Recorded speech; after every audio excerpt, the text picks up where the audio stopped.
بسم اللہ الرحمن الرحیم انا انزلناہ فی لیلۃ القدر وما ادراک ما لیلۃ القدر لیلۃ القدر خیر من الف شہر تنزل الملائکۃ والروح فیہا باذن ربہم من کل امر سلام ہی حتی مطلع الفجر۔ قرآن مقدس کو اللہ تعالیٰ فرماتے ہیں ہم نے قدر والی رات میں نازل کیا۔ آپ کیا جانیں کہ وہ قدر والی رات کیا ہے؟ پھر آگے اللہ تعالیٰ فرماتے ہیں قدر والی رات 1000 مہینے کی عبادت سے بہتر ہے۔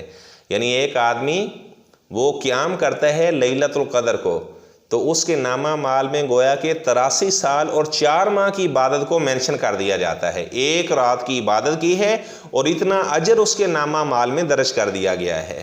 اللہ تعالیٰ فرماتے ہیں کہ اس رات میں فرشتے بھی اترتے ہیں اور جبرائیل علیہ السلام بھی اللہ کے حکم کے ساتھ نزول کرتے ہیں، اور اس رات میں طلوع فجر تک سلامتی ہی سلامتی ہوتی ہے۔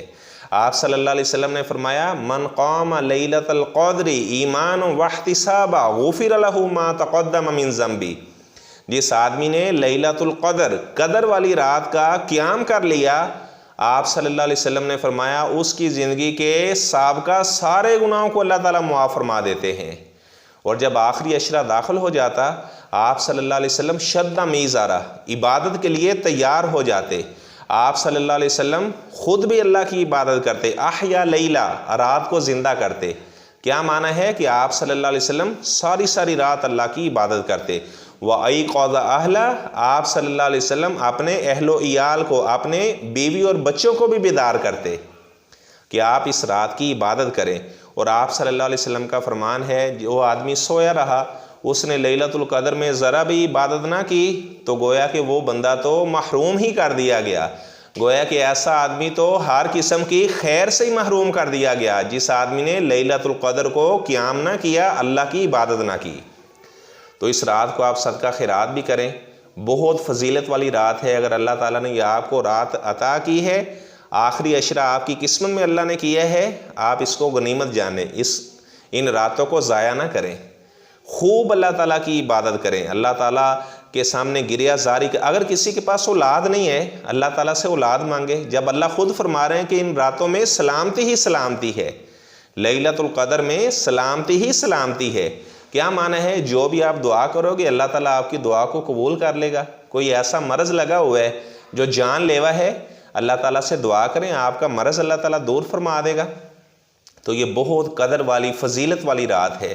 آپ صلی اللہ علیہ وسلم خصوصی طور پر اس رات کا اہتمام کیا کرتے تھے، اور آپ صلی اللہ علیہ وسلم نے کچھ علامات بھی بیان کی ہیں جو لیلۃ القدر کی علامات ہیں۔ آپ صلی اللہ علیہ وسلم نے فرمایا کہ لیلۃ القدر کے بعد جب سورج نکلے گا، سورج طلوع ہوگا، تو آپ نے فرمایا کہ وہ ایک تھال کی مثل آپ کو نظر آئے گا، لیس لہا شعاع، آپ کو کوئی اس کی شعاع وغیرہ نظر نہیں آئے گی۔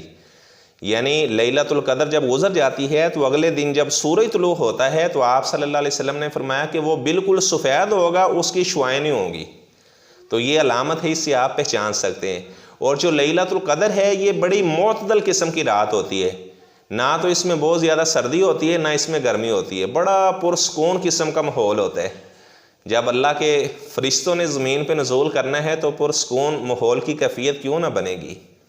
اس طرح آپ صلی اللہ علیہ وسلم نے فرمایا کہ لیلۃ القدر جب ہوتی ہے تو اس رات کا جو چاند ہوتا ہے، آپ نے فرمایا وہ اس طرح نظر آتا ہے جس طرح بڑے تھال کا ایک کنارہ ہے۔ یہ آپ صلی اللہ علیہ وسلم نے اس کی علامات کو بیان کیا۔ اس طرح جو لیلۃ القدر ہے اس میں بارش بھی ہو سکتی ہے، یعنی یہ ضروری نہیں ہے کہ لازمی بارش ہو، لیکن بعض اوقات بوندا باری یہ ہو جاتی ہے، اور اس سے بھی یہ اندازہ لگایا جا سکتا ہے کہ یہ یعنی قدر والی رات ہے۔ اور بعض صحابہ تو وہ قسم کھا کے، یہ آپ صلی اللہ علیہ وسلم نے فرمایا کہ یہ آخری عشرے کے میں ہے اور یہ طاق راتوں میں سے کوئی رات ہے، تو بعض صحابہ تو قسم کھا کے کہتے تھے اللہ کی قسم وہ 27 کی رات ہے۔ لیکن بہرحال میں نے بتایا کہ یہ طاق راتوں میں سے ایک رات ہے، جس طرح آپ صلی اللہ علیہ وسلم کا فرمان ہے۔ تو ہمیں پھر ان راتوں میں کیا کرنا چاہیے؟ ہمیں چاہیے کہ ہم خود بھی عبادت کریں، جیسا کہ آپ صلی اللہ علیہ وسلم کا معمول تھا۔ اپنی بیوی کو بھی آپ بیدار کریں، اپنے بچوں سے بھی کہیں کہ آپ بھی قیام کریں۔ اور حضرت عائشہ رضی اللہ تعالیٰ عنہا نے پوچھا تھا کہ اگر میں لیلۃ القدر کو پا لوں تو کون سی دعا پڑھوں؟ تو آپ صلی اللہ علیہ وسلم نے فرمایا کہ آپ یہ دعا پڑھنا، اللہم انک عفو تحب العفو فاعف عنی، یا اللہ تو درگزر کو بہت پسند کرتا ہے، یا اللہ مجھ سے بھی درگزر فرما۔ تو لیلۃ القدر کے لمحات کو غنیمت جانیں، اس کو ضائع نہ کریں۔ جس طرح جو آج کی رات ہے، یہ جمعے کی رات ہے، یہ بات ذہن میں رکھے، رات پہلے آتی ہے، دن بعد میں آتا ہے۔